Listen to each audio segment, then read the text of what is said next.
আল্লাহ নবী আরো জানান, কিয়ামতের দিনে এমন মানুষ পাওয়া যাবে যাদের মাথার কোন গলে গলে নাক দিয়ে ঝরে ঝরে পড়বে, কিন্তু মৃত্যু হবে না, জান বেরিয়ে যাবে না। ওই কিয়ামতের দিনেতে আল্লাহ তোমার আমার থেকে হিসাবটা নেবে। এ আমার বান্দা বান্দিরে, আমি আল্লাহ ধন দৌলত দিয়েছিলাম, আমার দিয়া ধন দৌলত তোরা কোন রাস্তায় লাগিয়েছি বল। আমি আল্লাহ তোদেরকে তাকত দিয়েছিলাম, ক্ষমতা দিয়েছিলাম, এই তাকত ক্ষমতাকে কোন রাস্তায় ব্যয় করেছি বল। ওরে আমার বান্দা বান্দিরে, আমার মসজিদের উপরে জালিমরা জুলুম করেছিল, তোরা কি করেছি বল। আমার নবীর ঘর মাদ্রাসার উপরে জালিমরা জুলুম করেছে, তোরা কি করেছি বল।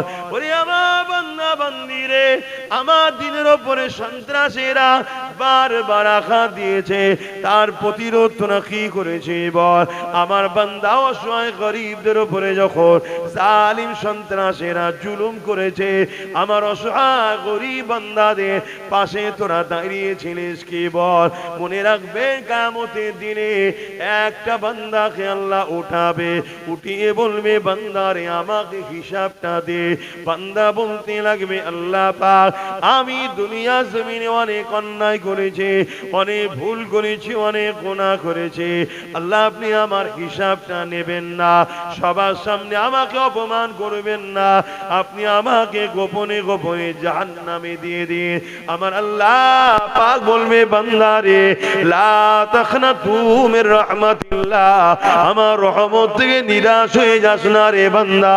তোর আমলনামাটা তুই একবার দেখা, ওই বান্দার আমলনামা আল্লাহ পাক দেখবে, দেখা যাবে প্রতিটা আমলনামায় গুনাহ গুনাহ গুনাহ গুনার পাপ ভর্তি রয়েছে। দেখতে দেখতে দেখা যাবে ওই বান্দার আমলনামাতে একটা মাত্র ভালো কাজ পাওয়া গেছে, যে কাজটা দেখে আমার আল্লাহ পাক বড় রাজি খুশি হয়ে যাবে। আমাদের তো মিশন একটাই, আল্লাহকে খুশি করা, রাজি করা। যদি কেউ রাজি খুশি করতে পারে ব্যাস সে তো কেনা। যেমন এই যে মাহফিলে বসেছেন, আল্লাহ রাজি হচ্ছে না হয় না এখন? হ্যাঁ, আল্লাহ নিজে বলে, রাসূল বলেছে এই মাহফিলে বসলে আল্লাহ খুশি হয়। এটা তো আমাদের কাজ, বান্দা হিসেবে এটা দায়িত্ব। আমরা দুনিয়া সবাইকে খুশি করছি, আর যে আমাদের বানিয়েছে যিনি, তিনাকে খুশি করব না? এ নওজওয়ানেরা, আল্লাহ পাক এই কাজ দেখে বড় খুশি হয়ে যে বলবে, ওরে আমার বান্দারে, শুধু অন্যায় আর অন্যায় করেছি, ভালো কাজ তো কিছু করিসনি রে বান্দা। তবে বান্দা তোর একটা ভালো কাজ আমি দেখেছি, যে কাজটা দেখে আমার বড় পছন্দ হয়েছে রে বান্দা। বান্দা রে বল তুই কোথায় যাবি? ওই সময় বান্দা সুন্দর একটা কথা বলবে, ও রাব্বি আল্লাহ, আমার তো কোনো ভালো কাজ নেই, আপনি যদি দয়া করে আমায় জান্নাত দেন তবে আমি আপনার জান্নাতে যেতে পারি। এ নওজওয়ানেরা, আল্লাহ বড় খুশি হয়ে যাবে। আল্লাহ খুশি হয়ে যে বলতে লাগবে, বান্দারে ঠিক বলেছি বান্দা, যা যা, আমি আল্লাহ তোর পাপ অন্যায়কে চেপে দিলাম। বান্দা যা, আমি আল্লাহ তোকে জান্নাতি ঘোষণা করে দিলাম। এ যুবকেরা, তরুণেরা, এটা ময়দানে মাশরে ঘটবে একজন বান্দার সঙ্গে। আল্লাহ আমার রাসূলের দ্বারা জানিয়েছে ওই বান্দার ভালো কাজটা কি থাকবে। ওই বান্দার ভালো কাজ হবে এটা, প্রচন্ড গরমের সময় এক আল্লাহ পাকের সৃষ্টি পশু এমন করে একটা জায়গায় বাঁধা ছিল, যে জায়গাতে সূর্যের আলো লেগে যাওয়ার দরুন সূর্যের তাপে তো এই পশুটার জিহ্বাখানা বাইর হয়ে গেছে গরমের চোটে, পিপাসা কাতর হয়ে গেছে। এই বান্দা দেখে বড় দয়া লেগেছে, কেননা পশুটা বাঁধা ছিল, যেতে পারছে না রৌদ্র থেকে। এই বান্দা তাকে ছাওয়ায় বেঁধে পানি পান করিয়েছে। এই দেখে তার মনে বড় দয়া হয়ে করেছে। আমার আল্লাহ পাক বলতে লাগবে, ওরে আমার বান্দারে, আমার সৃষ্টি পশু যখন বাঁধা ছিল, সে অসহায় ছিল, পিপাসায় ছিল, তুই তার উপরে দয়া দেখিয়েছিস। আমার দিয়া দয়া নিয়ে যদি তুই তার উপরে দয়া দেখাতে পারিস, আমি আল্লাহ রহমান রহিম দয়ার মালিক, আজকের দিনে তুই বাঁধা রয়েছে, তুই অসহায় রয়েছিস, এখান থেকে তোর কোনো বাঁচাবার কেউ নাই। এই অসহায় বিপদের দিনে কেন আমি আল্লাহ তোর উপরে দয়া দেখাবো না? যে আমি আল্লাহ দয়া করে তোকে জান্নাতি বানিয়ে দিলাম। আরো জোরে বলুন সুবহান। এ নওজোয়ান তরুণেরা, আল্লাহ কিন্তু দুনিয়ায় ছাড় দিয়েছে, আখিরাতের জমিনে ধরা পড়বেন। আর আমার বাপজান গুনো, মা জান গুনোকে বলে দিয়ে যায়, কিয়ামতের দিন অনেক বাপ নিজে ভালো কাজ করার জন্য আল্লাহ পাকের কাছে যখন হিসাবটা দেবে, ওই সময় দেখা যাবে নিজে সব হিসাবে পাস হয়ে গেছে। কিন্তু যখনই ছেলের হিসাব নেওয়া হবে, ওই বাপ তখন আবার ধরা পড়ে যাবে। ওই সময় বাপ বলতে লাগবে, ও রব্বি আল্লাহ, ওটা ছেলের কাছে জিজ্ঞাসা করে। আমার আল্লাহ বলবে, না রে বান্দা, তোকে তো ছেলের গার্জেন করেছিলাম, অভিভাবক করেছিলাম, তোর ছেলের জন্য তোকে জবাবটা দিতে হবে। কিয়ামতের দিন অনেক বাপ নিজের কর্ম ভালো হওয়ার পরও ছেলের কর্ম খারাপ হওয়ার দরুন ওই ছেলের সাথে বাপকেও জাহান্নামে যেতে হবে। এই নওজোয়ান তরুণেরা, আল্লাহকে ভয় করেন, রাসূলুল্লাহকে মহব্বত করেন, ভালোবাসেন। আল্লাহ নবী তোমার আমার কাছে কোরআন সুন্নাহকে রেখে দিয়ে গেছে, আহলে বায়াতদেরকে রেখে দিয়ে গেছে। এই তিনটেকে মহব্বত করে ধরা, এই তিনটের হেফাজতের জন্য চেষ্টা করা, এটা তো উম্মতে মুহাম্মাদি তোমার আমার দায়িত্ব রয়েছে। তাতে জান লাগলে জান দিয়ে কোরআন সুন্নাহ আহলে বায়াতদের পক্ষে দাঁড়াতে হবে, মাল লাগলে মাল দিয়ে কোরআন সুন্নাহ আহলে রাসূলদের পাশে দাঁড়াতে হবে, দাঁড়িয়ে তাদের পক্ষে হয়ে লড়াইটা করতে হবে। এটাই তো তোমার আমার ইমানি দায়িত্ব। তবেই তো রাসূলুল্লাহর প্রকৃত মহব্বত দাবিদার হলে। কেন আল্লাহ নবী বিদায়ের সময় জানিয়ে দিয়ে গেছে, আমার উম্মত উম্মতিরা, আমি রাসূলুল্লাহ তোমাদের কাছে রেখে গেলাম কোরআন সুন্নাহ এবং কোরআন হাদিস এবং আহলে বায়াতদেরকে রেখে গেলাম। এই তিনটেকে মজবুত করে ধরবে, এই তিনটেকে মহব্বত করবে, পেয়ার করবে। আমি রাসূলুল্লাহ জানিয়ে দিই, দুনিয়ায় তোমাদের কোনো অসুবিধা হবে না, আখিরাতেও তোমাদের কোনো চিন্তা থাকবে না। আজ আমরা কোরআন ছেড়ে দিয়েছি, রাসূলুল্লাহ সুন্নাহ ছেড়ে দিয়েছে, আহলে রাসূলদের নেতৃত্ব ছেড়ে দিয়েছে। এই জন্য তো আজ আমরা দুনিয়াতেও লাঞ্ছিত হচ্ছি, পরকালে আরো ভয়ানক লাঞ্ছনা আমাদের জন্য অপেক্ষা করছে। এই যুবকেরা, কিয়ামতটা এত কঠিন হবে। আল্লাহ নবী জানিয়ে দিলে, কিয়ামতের দিনে এমন বাপ পাওয়া যাবে, নিজের ছেলেকে জমিনে শুইয়ে দিয়ে তার বুকের উপরে পা দিয়ে দাঁড়িয়ে যাবে। কিয়ামতের দিনে এমন মেয়ে পাওয়া যাবে, নিজের মাকে জমিনে শুইয়ে দিয়ে তার বুকের উপরে পা দিয়ে দাঁড়িয়ে যাবে। কিয়ামতের দিনে এমন ছেলে পাওয়া যাবে, নিজের বাপকে জমিনে শুইয়ে দিয়ে তার বুকের উপরে পা দিয়ে দাঁড়িয়ে যাবে। এক কথায়, যার উপরে যার জোর চলবে, তাকে জমিনে শুইয়ে দিয়ে তার বুকের উপরে পা দিয়ে দাঁড়িয়ে যাবে। সাহাবা হুজুররা বলতে লাগলেন, ইয়া রাসূলুল্লাহ, হাবিবাল্লাহ, এই রকম দৃশ্য কেন হবে? আল্লাহ নবী সাহাবাদেরকে জানিয়ে দিলে, এ বাবা সাহাবারা, দুনিয়া জমিনে কোন লোহা যখন আগুনে দেয়, ওই আগুনের তাপে লোহাটা পুড়তে পুড়তে লাল হয়ে যায়। ঠিক তাই রকম জমিনটা সূর্যের তাপে তাপে সূর্য মাথার এক বেগ দেখতে হাত উপরে আল্লাহ নামিয়ে দেবে। এই সূর্যের তাপেতে জমিনটা পুরে পুরে লাল হয়ে যাবে। ওই জমিনের উপরে কেউ দাঁড়াতে পারবে না। শুনছো যুবক? যাও না একটু মেলায় যে ভিড় কর, অসুবিধা নেই আমার। যে কোনো ভিড় করছে, আমার অসুবিধা হচ্ছে কিছু? আমার কি অসুবিধা? কিন্তু কিয়ামতের দিন আল্লাহ যদি জিজ্ঞেস করে যে আমার আতা হচ্ছিল, আমার হাবিবের কথা হচ্ছিল, না শুনে তোরা কি করছিল? অন্য একটা জায়গা হয় আলাদা কথা, এখানে আলোচনা হচ্ছে তাকেও তোরা পিছন ফিরিয়ে চলে গেছি, জবাব দিতে হবে না? ধুলোবালিতে বসতে কষ্ট হচ্ছে? বর্ষায় মারা গেলে লাশ রেখে দেয় নাকি? পানি কমলে না দেবে? না কবরে মার্বেল দেয়? কখনো তো জান ফিরিয়ে দেওয়া হবে। সবকিছুটা ভক্তি আর প্রেমের ব্যাপার। তোমরা বসে আছো কেন? এই জন জন ছেলে বসে আছে, মাথায় টুপি নেই, মুখে দাড়ি নেই, প্যান্ট শার্ট পরা, বসে আছে না? নাই কেন বসে আছে? এদের এই গুণ যেমন খারাপ আছে, কিন্তু একটা ভালো গুণও আছে, সেটা হলো কি আল্লাহ রাসূলের কথা শুনতে পছন্দ করে। এই পছন্দই একদিন এদেরকে দাড়িওয়ালা, টুপিওয়ালা, নামাজিওয়ালা, আল্লাহওয়ালা করে কবরে নিয়ে যাবে। জোরে বলুন সুবহানাল্লাহ। কিন্তু আমাদেরই মধ্যে কিছু আছে, এই গুণও নেই, এই গুণও নেই, কিছু নেই।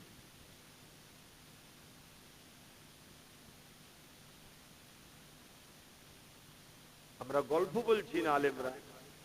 কিয়ামত এত কঠিন হবে, জাহান্নামকে নিয়ে এসে আল্লাহ পাক জিবরাইল সাল্লামকে বলবে আরশের বাপাসে বাঁধো। আরশের বাপাসে বাঁধা হবে, ৭০,০০০ জিনজিলে জাহান্নামকে বাঁধা হবে। এক একটা জিনজিলে ৭০,০০০ করে ফারিস্তা জাহান্নামকে ধরে রাখবে, তথাপিও ধরে রাখতে পারবে না। আগুনের শিখা লম্বা লম্বা করে গুনাহগারদের ধরতে যাবে। সেদিন কি হবে ভাবো। তাদের কোনো চিন্তা নাই। যারা দুনিয়াতে নবী ও নবীর খানদানদেরকে মহব্বত করে দ্বীনের পক্ষে যারা ছিল, তাদের আবার চিন্তা কিসে? কিয়ামত তো তাদের জন্য খুশি পিকনিকের দিন হবে। জোরে বলুন সুবহানাল্লাহ। কথা বুঝে আসছে? কিন্তু বাকি যারা ইদিক উদিক করছে, একটু সাবধান হও, পরিবর্তন হও। আখিরি জামানা, চারিদিক দিয়ে সবার লক্ষ্য একটাই, ইসলাম ও ইসলামের অনুসারীদের ঘরে মিটিয়ে দাও।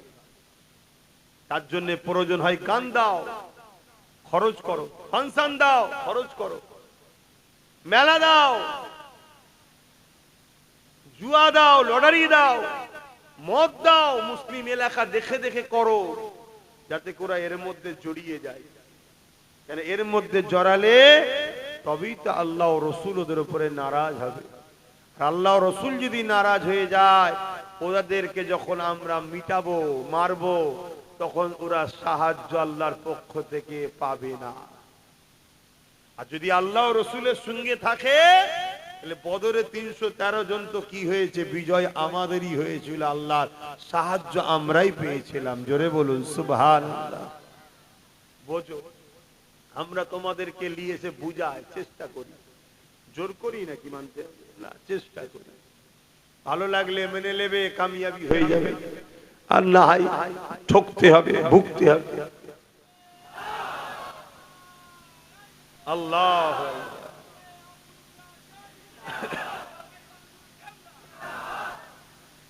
তাহলে আল্লাহ নবী কি বললেন? আল্লাহ যদি দয়া পেতে চাও, আল্লাহ সৃষ্টির উপরে দয়া দেখাও। এটা অবালা পশু, তার উপরে বান্দা দয়া দেখিয়েছে, আল্লাহ বড় খুশি হয়েছে। মানুষ হলো শ্রেষ্ঠ মখলুক আল্লাহ। কোন এতিমের প্রতি দয়া দেখায়, আল্লাহ আমাদেরকে কিয়ামতের দিন দয়া দেখাবে না?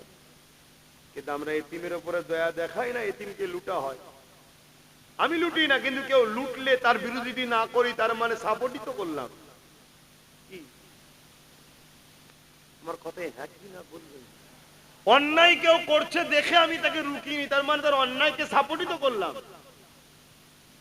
বিধবার উপরে জুলুম হচ্ছে, বিধবাকে কেউ যদি মর্যাদা দেয়, বিধবাকে যদি বাঁচার ব্যবস্থা করে দেয়, এটা কি একটা অসহায়ের উপরে দয়া নয়? তা করা তো দূরের কথা, আজ বিধবাদের অধিকার হরণ হচ্ছে, তাদের উপরে জুলুম হচ্ছে। আমরা জুলুমকে প্রকাশ্য সাপোর্ট না করলেও, বিরোধী না করা তো প্রকৃত সাপোর্টই তো করা হলো। আল্লাহ কি এই কাজের জন্য আমাদেরকে পাঠাইনি? যাও জুলুমকে রোকো, অন্যায়কে রোকো, এটাও তো আল্লাহর হুকুম। আমরা কি করছি? আবু দাউদ শরীফের হাদিসের মধ্যে রয়েছে, কিয়ামতের দিনে আল্লাহ পাক এক বান্দাকে বলবে, বান্দা রে তুমি কোথায় যাবে? বান্দা বলবে, জমিনে আমি নামাজ পড়েছি আল্লাহ, রোজা রেখেছি, হজ করেছি, ভালো আমল করেছি, ও আমার আল্লাহ আমি জান্নাতে যেতে চাই। আমার আল্লাহ বলবে, বান্দা রে দুনিয়ায় যখন আমি ক্ষুধার্ত ছিলাম তুই আমাকে খেতে কেন দিলি না? মন দিয়ে শুনবেন, এই আল্লাহ পাকে কি ক্ষুধার্ত লাগে? জোরে বলবেন। আল্লাহ তো সমস্ত কিছু থেকে পাক, তিনি কোন জিনিসের মুখাপেক্ষিত নয়। কিন্তু কিয়ামতের দিন আল্লাহ বলবে, বান্দা আমাকে যখন খিদা লেগেছিল, ক্ষুধার্ত লেগেছিল, তুই তো আমায় দিস না। তুই নামাজ পড়েছিস ঠিক কথা, রোজা রেখেছিস ঠিক কথা, ভালো কাজ করেছিস ঠিক কথা, কিন্তু বান্দা আমায় খিদে লেগেছিল যখন তুই খেতে দিয়েছিলিস, এখন জান্নাত যাবি বলছিস আমার। বান্দা অবাক হয়েছে, বলবে আল্লাহ আপনাকে আবার খিদে লাগবে কেমন করে? আল্লাহ বলবে, কেন তোর গ্রামের গরিব গুলো কি আমার বান্দা নয়? তাদেরকে যখন খিদে লেগেছিল তুই যদি তাদের খেতে দিতিস, ওটা আমার সৃষ্টিকে আমাকেই দেয়া হতো। জোরে বলুন সুবহানাল্লাহ। আমরা গরিবদেরকে দিই, গরিবদের দেখি, উপরন্ত গরিবদের ভালো জমিটা কি করে ঝাড়বো এই ধান্দায় লোক ঘুরছে না ঘরে নেই?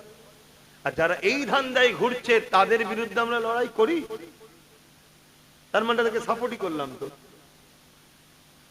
আমার কথা বুঝছেন তো নাকি?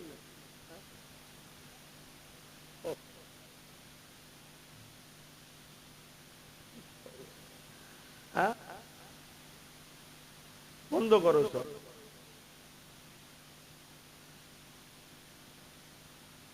হযরতে নবী লূত আলাইহিস সালামকে আল্লাহ বলেছিলেন, আমি তোমার উম্মতের মধ্যে থেকে ৮০,০০০ লোককে মারবো, তার মধ্যে থেকে ৪০,০০০ ভালো, ৪০,০০০ খারাপ। হযরতে নবী লূত আলাইহিস সালাম বললেন, আল্লাহ পাক ভালো লোকগুলোকে কেন মারবেন? খারাপ লোকগুলো অন্যায় করেছেন, শাস্তি পাবার যোগ্য শাস্তি পাবে। আল্লাহ পাক বলেছিলেন, নবী লূত খারাপ লোকগুলোকে ভালো লোকগুলো বাধা দেয় না কেন, তাদেরকে রোখে না কেন? আমি আল্লাহ এদেরকেও মারবো। শুনছেন আমি কি বলছি? তাহলে ভালো কাজ করে যদি মনে করেন জান্নাত যাব, এই ধারণাটা ভুল। ইসলাম শুধু ভালো কাজ করার শিক্ষা দেয়নি, ভালো হতে হবে, ভালো কাজ করতে হবে, যেমন অন্যায়কে মিটাতেও হবে, এর নামও ইসলাম। জোরে বলুন সুবহানাল্লাহ। কেউ নামাজ পড়ছে, দাঁড়িয়ে রেখেছে, ভালো কাজ, খারাপ কিছু নয়। টুপি পরেছে, ভালো কাজ, নবীর সুন্নাত তো। কিন্তু আল্লাহ নবী জালিম শাসকদের বিরুদ্ধে লড়াই করেছে, দাড়ি টুপির থেকে অনেক বড় সুন্নত এটা। এটা করবে কে? বলো। দস্তরখান বিছিয়ে খানা খেচ্ছ, ভালো কাজ, আল্লাহ রসুল করেছে, সুন্নতে সওয়াব পাবে। কিন্তু আল্লাহ নবী এই জমিনের উপরে গরিব এতিম অসহায়দের পাশে দাঁড়িয়ে রোম থেকে শুরু করে, কেসরা থেকে শুরু করে, কাইসার থেকে শুরু করে আবু জেল উতবার বিরুদ্ধে লড়াই করেছে। আজকের এই জালিম গুণের বিরুদ্ধে লড়াই কি করবে? তা না করে এদের সঙ্গে আমরা মুসলমান ভেতরে ভেতরে সব লেনদেন আছে না নাই? আল্লাহ পাক বলছেন কোরআন সূরা বাকারাতে, আমাকে আমার হাবিবকে ছেড়ে যাদের তোমরা প্রাধান্য বেশি দেবে, আমি আল্লাহ তাদের হাতে তোমাদেরকে মিটাবো। আজকে মিটাচ্ছে না মিটাইনি? আমাদেরকে মিটাচ্ছে কারা? যাদের হয়ে একদিন আমরা বুথ দখল করেছি, যাদের হয়ে লড়াই করেছি, যাদের হয়ে মারপিট করেছি, যাদের হয়ে প্রচার করেছি, যাদের হয়ে অনেক কিছু আলোচনা করেছি, তারাই মিটাচ্ছে তো নাকি? খোদার মার দেখেছে, কিচ্ছু করার নেই, কিচ্ছু করার নেই। এখনো সময় আছে, এখনো সময় আছে, পরিবর্তন হয়। আল্লাহর হয়ে যান, নবীর হয়ে যান। অনেক কষ্ট করেছে নবী আমার এই দিনের জন্য, সেই দিনের পাহারাদার হও, দিনকে খেয়াল রাখো। দিনের বিরুদ্ধে কোনো কাজকে অ্যাকসেপ্ট করা যাবে না। আমরা উম্মতে মুহাম্মাদি, আমরা শরাবের বিরুদ্ধে। যে সরকার শরাবের পক্ষে হবে, সে সরকারকে কখনো উম্মতে মুহাম্মাদি শক্তিশালী করতে পারে না। এটা হবে আমাদের আকীদা। আপনি বলবেন আমি গণতান্ত্রিক দেশে বাস করছি, তো কি হয়েছে? কে বলেছে শরাব আমার দেশের পক্ষে চলে? আমার দেশও তো শরাবের বিরুদ্ধে। আমরা উম্মতে মুহাম্মাদি, আমরা দুর্নীতির বিরুদ্ধে দাঁড়াবো। উম্মতে মুহাম্মাদি কখনো দুর্নীতিবাজ, দুর্নীতিগ্রস্ত ব্যক্তিদের পক্ষে, দুর্নীতিগ্রস্ত সরকারের পক্ষে থাকতে পারে না। সমাজে কোনো মানুষ বলবে নাকি যে আমি দুর্নীতি করি? দুর্নীতি কি সবাই ঘৃণা করে না? করে না। তাহলে উম্মতে মুহাম্মাদি, এই দেশে তোমার আমার দুর্নীতির পক্ষে দাঁড়ানো কি সংবিধান নিষেধ করেছে নাকি? না, সংবিধান বলেছে দুর্নীতির পক্ষে থাকো। সংবিধানও তো দুর্নীতির বিরুদ্ধে, ঠিক না বেটি? একদিকে ধর্মও বিরুদ্ধে, দেশের সংবিধানও বিরুদ্ধে, কিন্তু এরপরও আমরা উম্মতে মুহাম্মাদি মসজিদে গিয়ে সেজদায় পড়ে কাঁদি, বলি আল্লাহ তুমি আমায় সাহায্য করো। আর বাইরে নবীর দুশ্মন হয়ে যে নবী যে দুর্নীতিকে মিটিয়েছে, সেই দুর্নীতিবাজদের পিছনে ঝান্ডা ধরে ঘুরে বেড়ায়। আমার নেতা, তোমার নেতা দুর্নীতিবাজ জিন্দাবাদ, বলি না? বলি না? আরে দুর্নীতিটা না বললো বকলম, ওটাই তো বলা হয়। তাহলে আমাদের নামাজ কি হচ্ছে? ভাবেন, এখনো সময় আছে। আমরা ভাবাচ্ছি, আহারে ভাবাচ্ছি। কিয়ামতের দিনে সবার আগে জান্নাতে যাবে আলেমরা। জানেন তো নাকি? আপনাদের আবার হিংসা হবে না তো? বলবেন তা কি না? হিংসা হবে? তোরা আগে চলে গেলে কেন?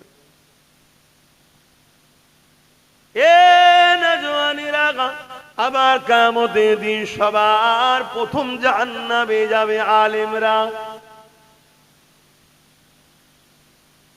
মুরব্বী মানুষকে চেয়ার দিতে পারছে, বেশি বসতে কষ্ট হবে। এটা এখানে চেয়ার দাও নেই, বক্সের পাশে এদিকে দাও। হ্যাঁ, চেয়ারে শুনছে। তাহলে সর্বপ্রথম জাহান্নামে যাবে আলেম, আর সর্বপ্রথম জান্নাতে যাবে। তাহলে আলেম আবার দু রকম হয়ে গেল কি করে? এটা তাহলে জানতে হবে আমাদেরকে, তাহলে জানতে হবে। ইলম দুজনের কাছেই আছে, কোরআনের জ্ঞান দুজনাই নিয়েছে, হাদিসের জ্ঞান দুজনাই নিয়েছে, শরিয়াতের জ্ঞান দুজনাই নিয়েছে। শরিয়াতের জ্ঞান আল্লাহ পাক দুজনকেই দিয়েছে। কিন্তু একজন ইলম দ্বারা, কোরআনের জ্ঞান দ্বারা সে যখনই কথা বলবে, দ্বীনের পক্ষে বলবে, আল্লাহর পক্ষে, রাসূলের পক্ষে বলবে, এ যুবকেরা, তরুণেরা, বাপেরা, এই এক শ্রেণীর উলামা হবে, হক কথা বলবে। এই হক কথা বলা দরুন দুনিয়া জালিমরা তাদের বিরোধী হয়ে যাবে। এতে তারা কোনো পরোয়া করবে না। তারা আল্লাহর জন্য, রাসূলের জন্য হক কথা নাই কথা বলতে লাগবে। এই এক ধরনের আলেম। আর এক ধরনের আলেম, তারা ইলম অর্জন করবে, কোরআনের জ্ঞান, হাদিসের জ্ঞান থাকবে, কিন্তু সেগুলোকে থাকার পরও সেগুলোকে সিনার মধ্যে বন্দী করে রেখে দিয়ে দুনিয়ার তাগুতি শক্তির কাছে নিজেদেরকে বিক্রি করে দেবে। দুনিয়ার তাগুতি শক্তির সঙ্গে হাত মিলাবে। তাদের কাছে কিছু পদের জন্য, কিছু অর্থের জন্য তারা দুনিয়াদার হয়ে যাবে। যেমন হতভাগা আকবরের সময়তে দেখা গেছে দুনিয়ার মুখে দুই ধরনের আলেম ছিল।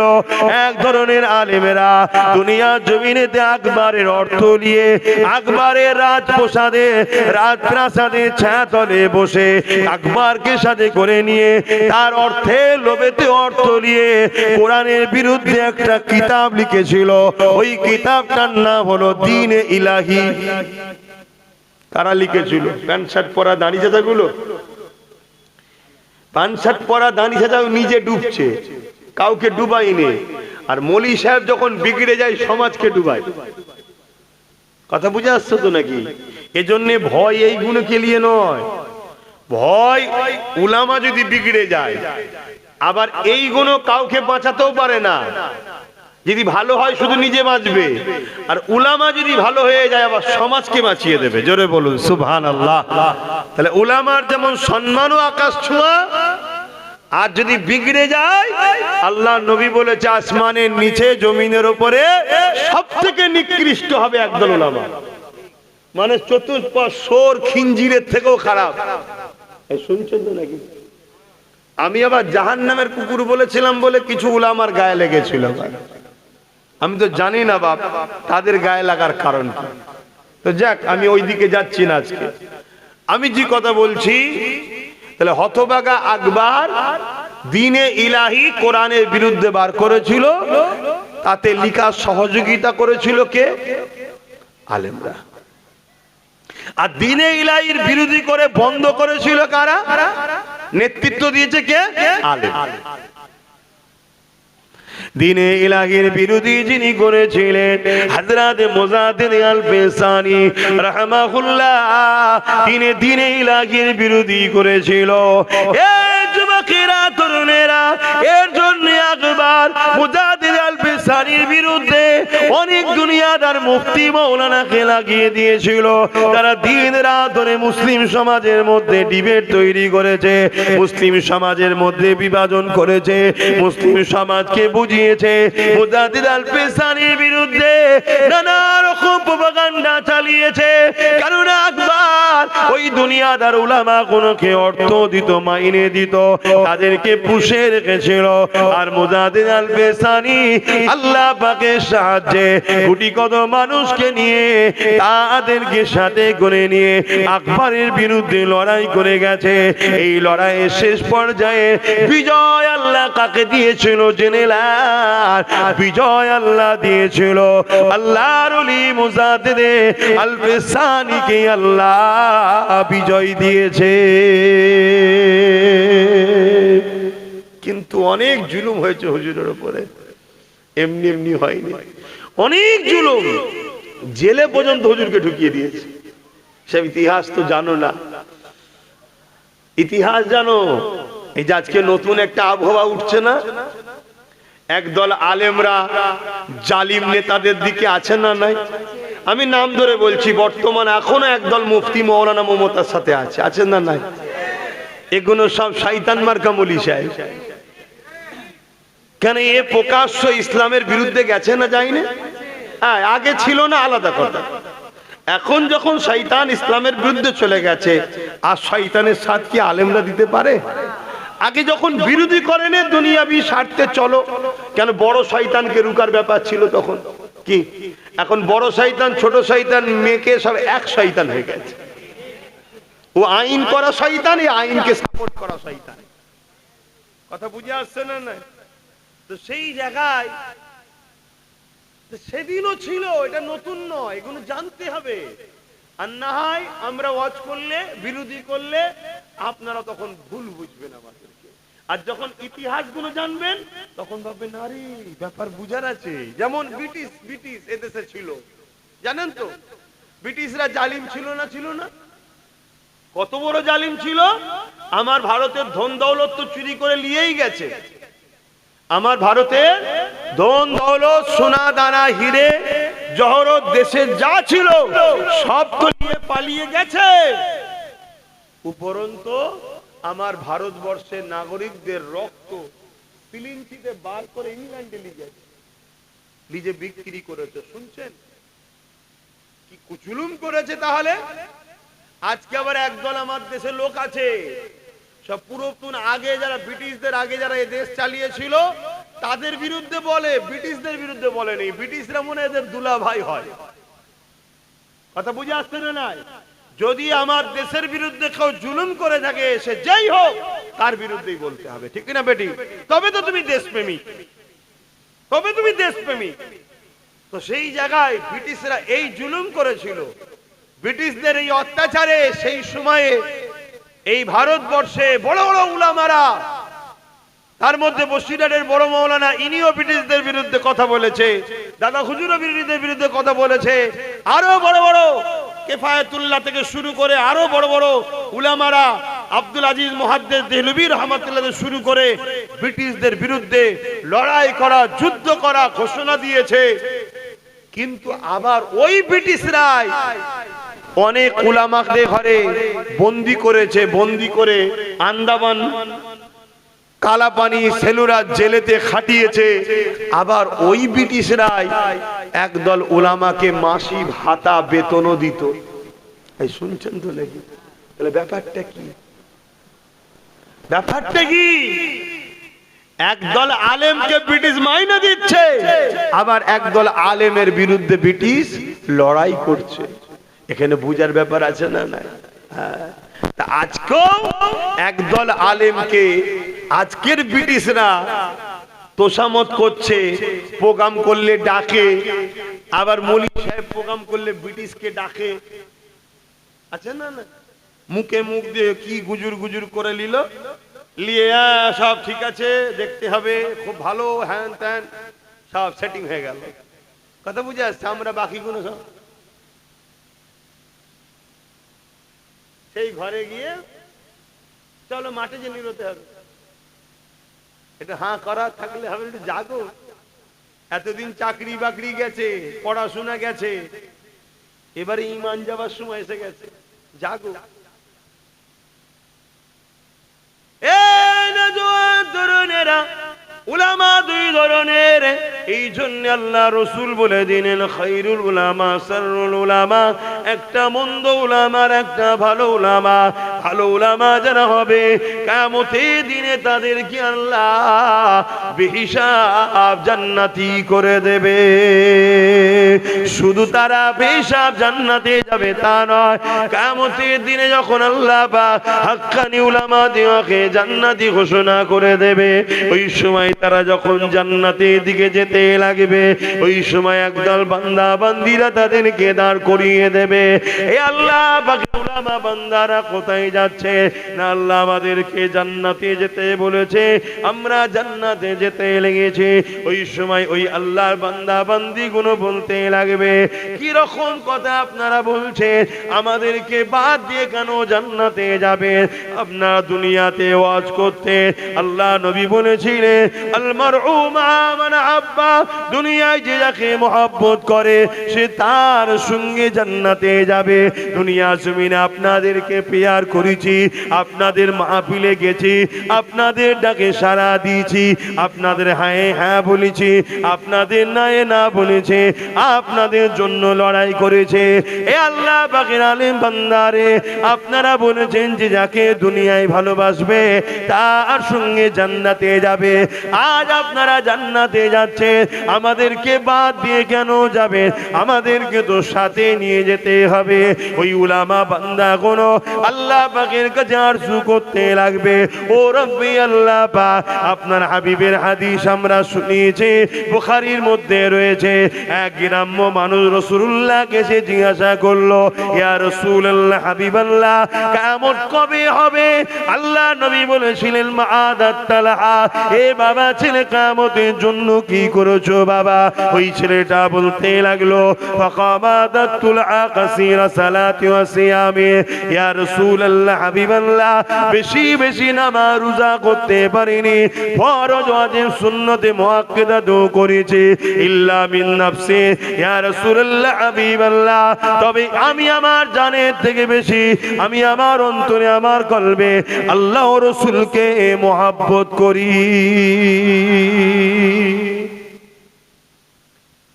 বেশি বেশি নামাজ রোজা করতে পারিনি, ফরজ ওয়াজিব সুন্নতে মুআক্কাদা টুকু করেছি, তবে হুজুর আমি আমার কলবে, হৃদয়ে আপনাকে, আল্লাহকে সবথেকে বেশি ভালোবাসি। আল্লাহ নবী শুনে বলেছিলেন আল মারউ মা মান আহাব্বা, দুনিয়ায় যে যাকে ভালোবাসবে তার সঙ্গে জান্নাতে যাবে। এই আল্লাহর উলামা বান্দা এই ওয়াজ আপনারা করতেন না? তারা বলবে হ্যাঁ। তাহলে আজকে আমরা তো আপনাদের ভালোবেসেছি, আপনারা জান্নাতে যাচ্ছেন, আমাদের বাদ দিয়ে মানে শুনছো যুবকরা কাদের সঙ্গে বন্ধুত্ব করবে? দেখো দেখো। তবে আজ এইখানে একটা কথা বলে যাচ্ছি, মন দিয়ে শোনো। পর্দার আড়ালে মা বোনগুলো শুনছে কি আমি জানি না, যদি শুনে থাকে তারাও শুনে রাখে। হক উলামার বৈশিষ্ট্য, হক উলামা কখনো জালিম শাসকদের সঙ্গে বন্ধুত্ব করতে পারে না, এটা মাথার মধ্যে রেখে দেবে। পৃথিবীর টোটাল ইতিহাস দেখিয়ে দাও, বাপ আদম থেকে নিয়ে আজকের তারিখ পর্যন্ত একটা দেখাও কোন হাক্কানি উলামা জালিম শাসকের সঙ্গে বন্ধুত্ব রেখেছে? কিছু মাথায় ঢুকছে? যদি হাক্কানি আলেম হয়, সিস্টেমই হচ্ছে জালিম শাসকের সঙ্গে তার লড়াই হবে। কারণ ইসলাম আর জুলুম দুটো এক জায়গায় হতে পারে না। পানি আর তেল দুটো এক জায়গায় হতে পারে? তার থেকেও অসম্ভব। ইসলাম আর জুলুম, ইসলাম আর সন্ত্রাস, ইসলাম আর জঙ্গিবাদ, ইসলাম আর আতঙ্কবাদ, এটা কখনো এক জায়গায় হতে। তাহলে কি করে জালিমের সাথে ইসলামের উলামা থাকতে পারে ভাই? তাহলে জানতে হবে জালিমে খুব বাস বুঝে লাও। সে যাই হোক, সে যাই হোক, তার জন্য তার ভাইকে, তার জন্য তার পূর্বপুরুষ কাউকে আমি দোষারোপ করব না। ভুল যদি আব্বাস করে তার জন্য আমার বাপ দোষী নাকি? সে যাই হোক, ভালো ঘরের ছেলে হোক আর খারাপ ঘরের ছেলে হোক, আমার দেখার দরকার নেই। আমি এতটুকু সাদা মাটা ভাষায় বুঝি, সাদা মাটা ভাষায় শরিয়াত বলে দিলাম। যদি দেখো জালিমের সঙ্গে আলেমের বন্ধুত্ব, তাহলে মনে রেখে দিও যেমন কুকুর কোনদিন ঘাস পাতা বলবে তো, আর যদি খাই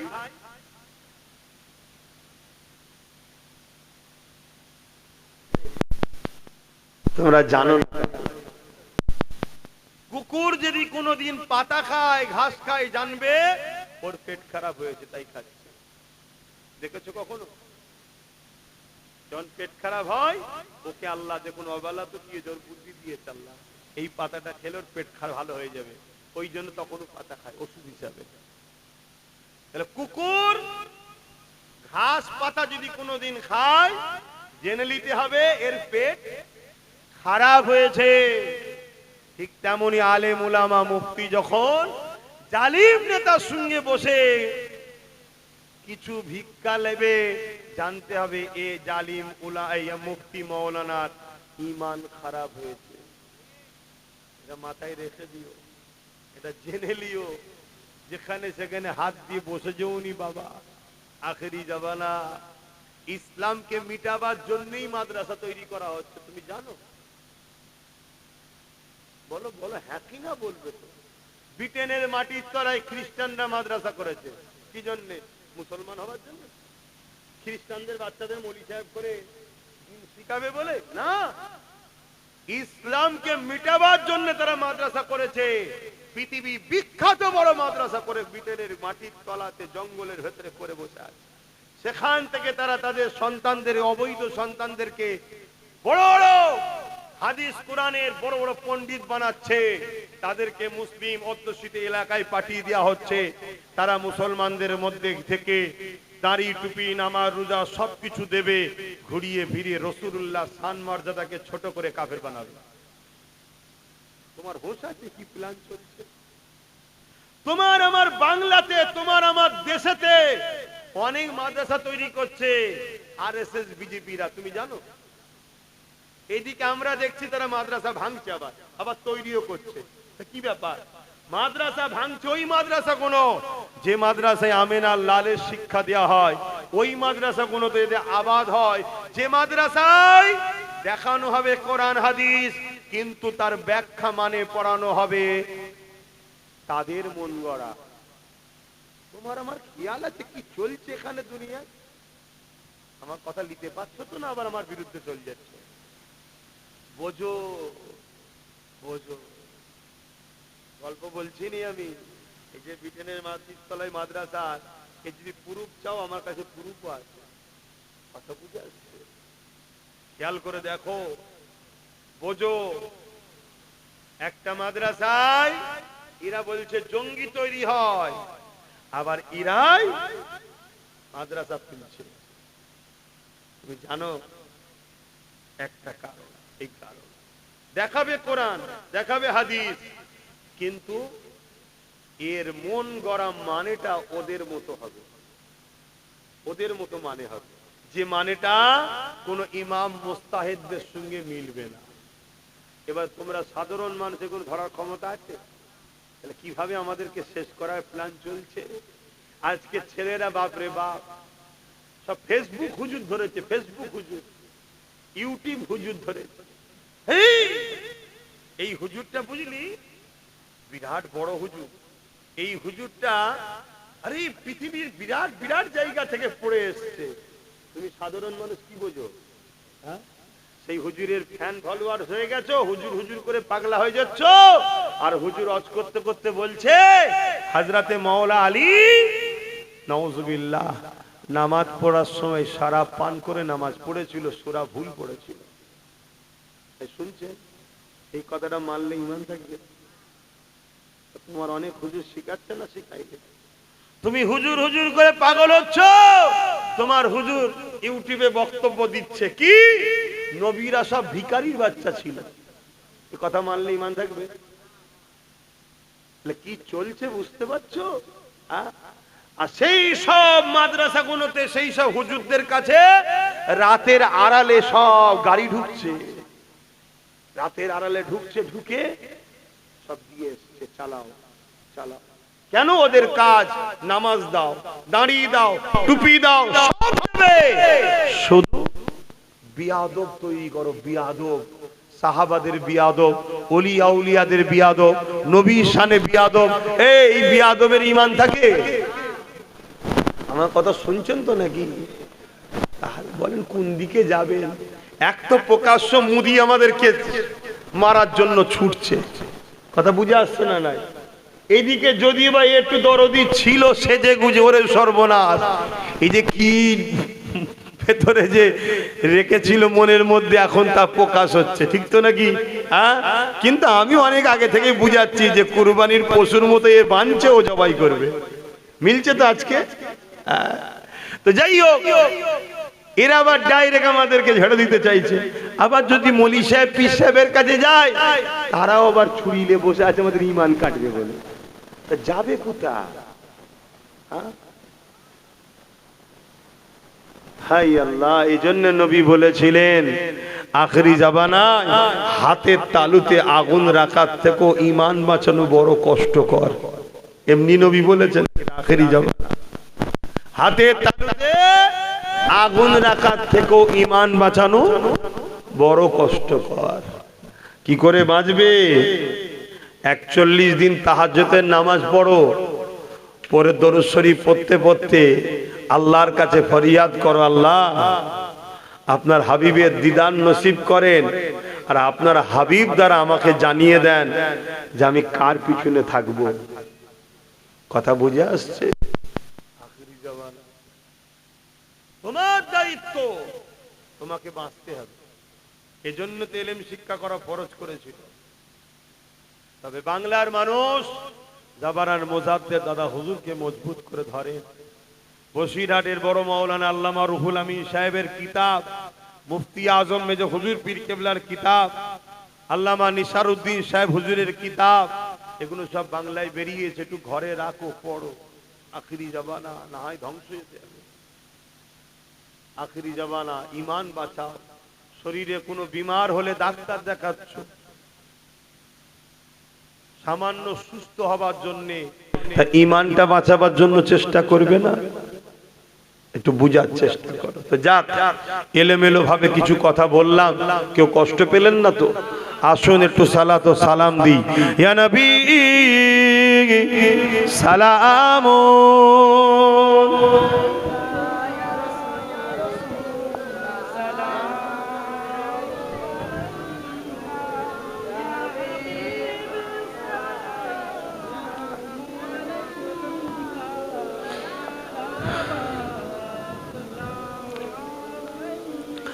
এই যে আমরা দাঁড়িয়ে সালাম দিয়ে, দাঁড়িয়ে সালাম দেওয়ারও বিরোধী আছে না নাই?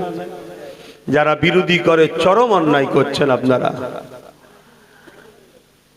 কেউ বসে সালাম দিলে তাদের বিরোধী আমরা করি না, কেন? এটা প্রেমের ব্যাপার। তো প্রেম ভালোবাসা কখনো জোর করে হয়? এটা কোনো মশলার ব্যাপার নয়, ফতুয়ার ব্যাপার নয়, এটা প্রেমের ব্যাপার। তাহলে আমি প্রেমের সাথে দাঁড়িয়ে সালাম দিই, কেউ যদি মনে করে বসে দিয়াটা তার কাছে উত্তম, সেটা তার কাছে, আমি তার বিরোধী করি? আহলে সুন্নাত ওয়াল জামাত বিরোধী করে না। কিন্তু আমাদের দাঁড়ানোর যারা বিরোধী করে তারা কত বড় গোস্তাকে রসুল, বিয়াদবে রসুল হয়ে যাচ্ছে। সাধারণ মানুষগুলো কি বুঝতে পারছে? বুঝতে পারছে না। তাদেরকে কেউ ভুল বুঝাচ্ছে, তারা বিরোধী করছে। আরে তুমি বসে দিচ্ছ, দাও না, ওটা তোমার পছন্দ। আমার পছন্দ, আমার প্রেম, আমার আদব, আমি রসুলে পাককে দাঁড়িয়ে সালাম দেবো। কেন? নবী সালাম দেবো নবীকে, নবী জবাব দেবে, আমরা দাঁড়িয়ে দাঁড়িয়ে জবাবটা নেবো আদবের সাথে। জোরে বলুন সুবহানাল্লাহ। এবং বাবুল আদব কিতাবুল কিয়াম, নবী পাককে সাহাবা হুজুররা দাঁড়িয়ে দাঁড়িয়ে সালাম দিয়েছেন। জোরে বলুন সুবহানাল্লাহ। কথা বুঝে আসেন, একটু মহব্বতের সঙ্গে দাঁড়িয়ে সকলে জবান ছেড়ে দিয়ে দয়ার নবীকে সালাম দেন। ইয়া নবী সালাম,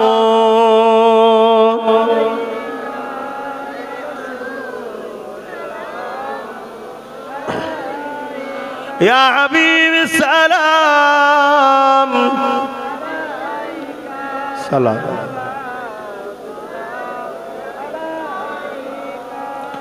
طلع البدر علينا من شنيات الوداع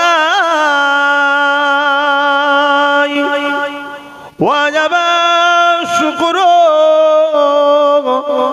علينا ما لله أهداي يا نبي سلام يا رسول يا حبيب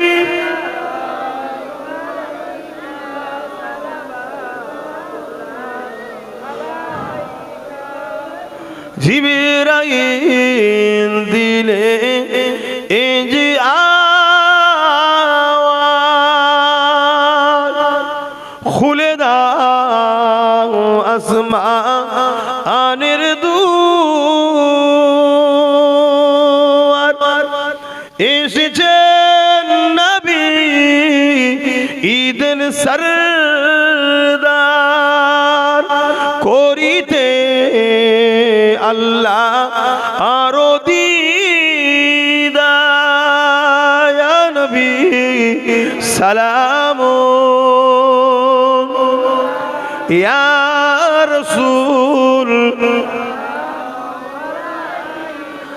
ইয়া হাবিব সালাম।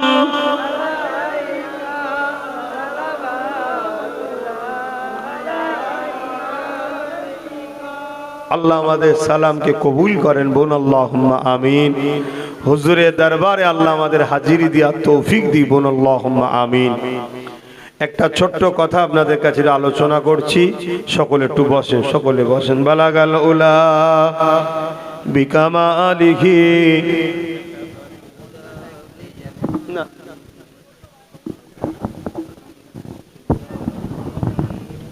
ওকে বল। আল্লাহুম্মা সাল্লি আলা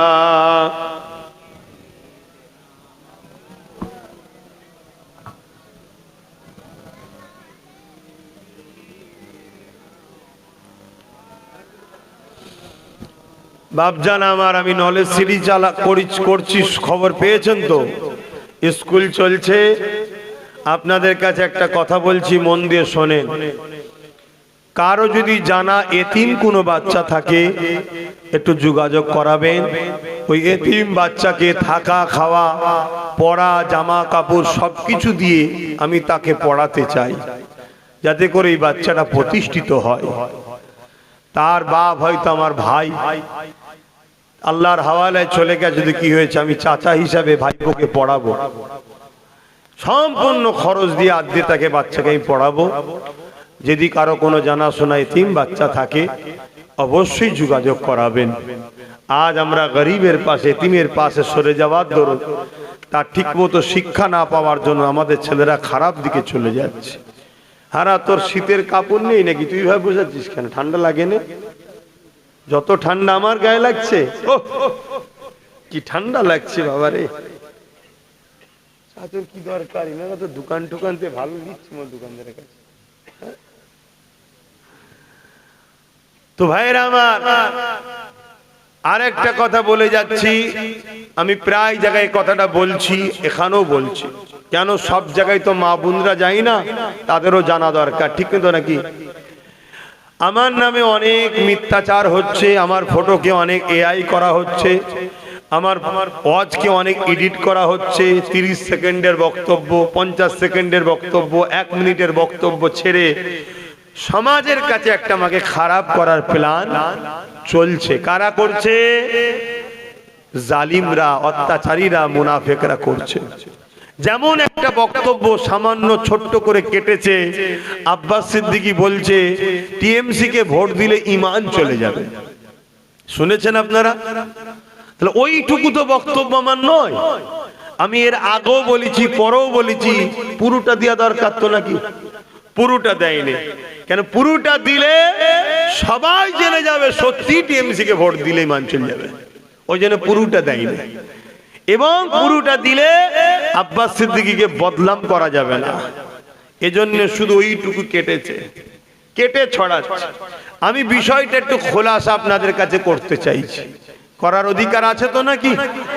কেন আমার নবীর উম্মতকে আমি তো বলবো মদ খেও না, চুরি করো না, চোরের সাথ দিও না, মাতালের সাথ দিও না, এটা বলবো না? বলবো না? আমার নবীর উম্মতকে তো আমার বলার অধিকার আছে। কু আনফুসাকুম ওয়া আহলিকুম নারা, নিজে বাঁচো, নিজের আহালদের বাঁচাবার চেষ্টা করো। আমার ভাই, আমার বাপ, আমার মা, আমার বোন, আমার তো অধিকার আছে তাদের ঘরে বুঝাবার। কি অ্যাকচুয়ালি আমি বলেছিলাম আল্লাহ নবীর একটা হাদিস, মুসলিম শরীফের হাদিস। আল্লাহ নবী বলছেন অন্যায় দেখলে হাত দিয়ে রোকো, যদি হাতে যদি রুখতে না পারো তাহলে মুখ দিয়ে অন্যায়ের প্রতিবাদ করো, যদি মুখ দিয়ে প্রতিবাদ করতে না পারো অন্তর থেকে ঘৃণা করে দূরে সরে যাও। এই অন্তর থেকে ঘৃণা করে যারা দূরে সরে যায় এদের ঈমানটা রাসূল বলছে বড় দুর্বল, কিন্তু আছে ঈমান, বেঈমান নয়।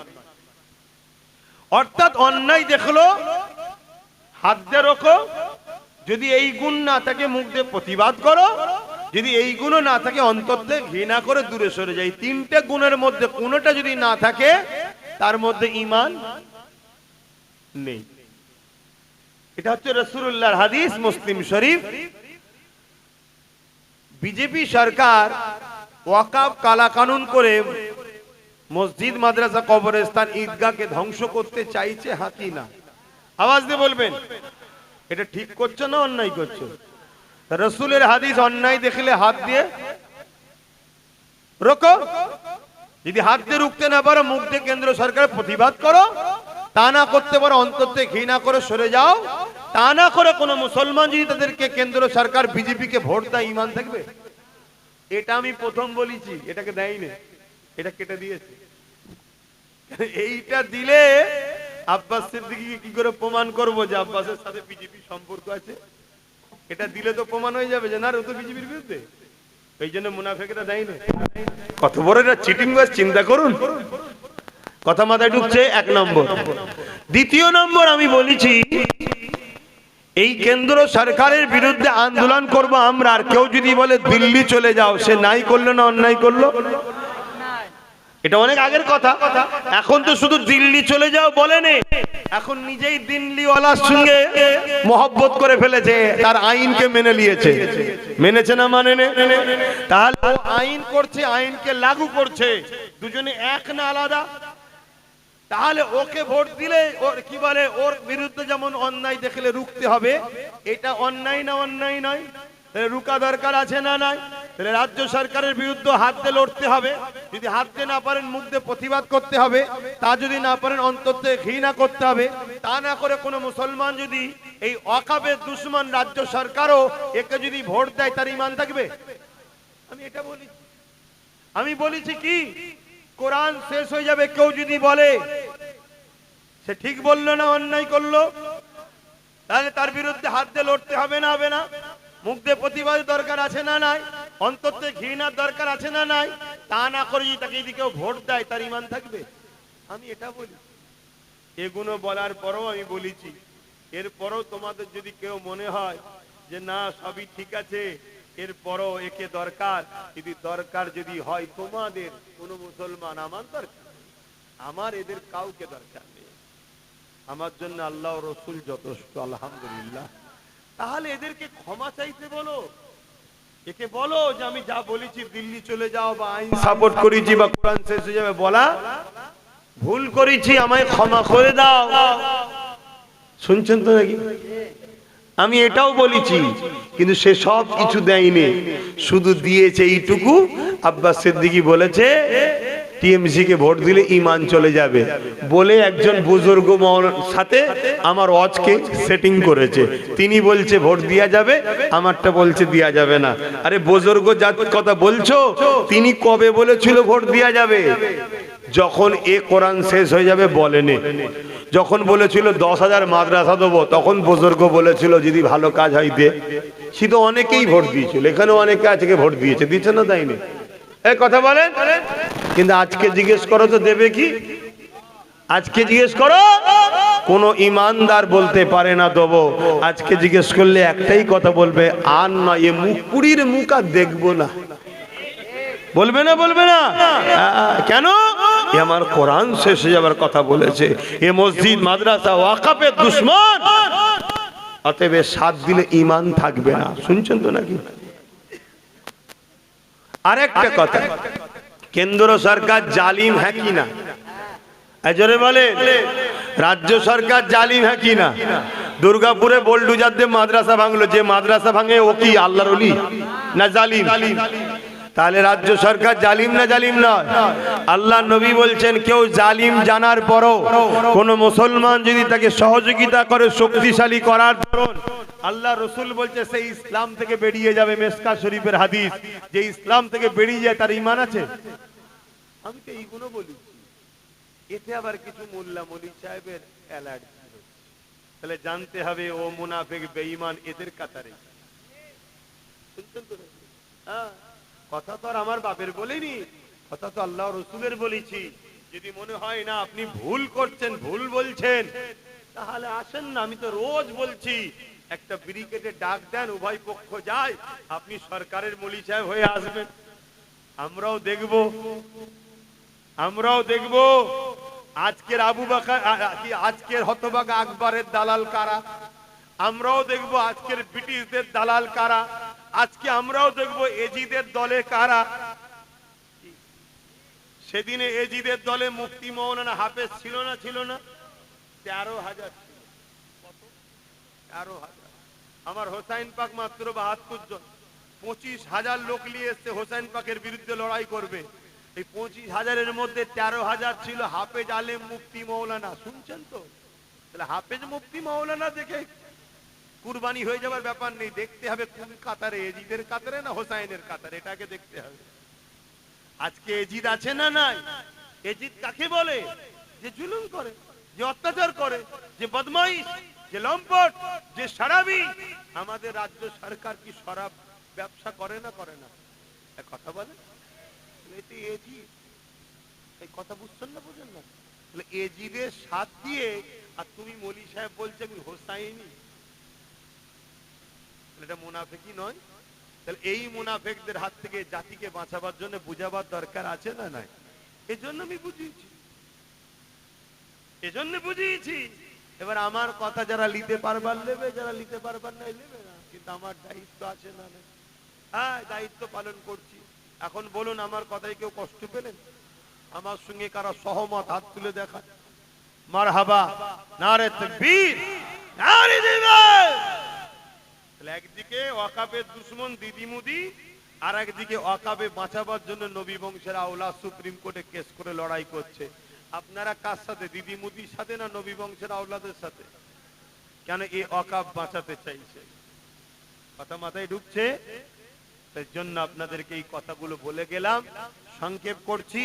ভাইয়েরা সব হালকা বয়সের ছেলেরা মাহফিল করছে, একটু যাচ্ছে, যার যা খুশি একটু শরীক হন, যার যা খুশি একটু শরীক হন, যার যা খুশি একটু শরীক হন। ছেলেরা যাচ্ছে, আর সকলে একবার সূরা ফাতিহা শরীফ, একবার সূরা ইখলাস শরীফ, একবার দরুদ শরীফ পড়েন। একটু ছোট করে দোয়া চাইবো। মাহফিল রাত্রিরে হবে, তাই তো? নামাজ বাদ আবার মাহফিল হবে। আপনারা যার যা খুশি একটু শরীক হন।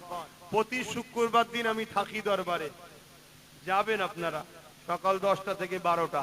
তারপরে কথা হবে না, কারণ 12টার পরে মনে অন্য কাজে মিটিং এ ব্যস্ত হয়ে যায়।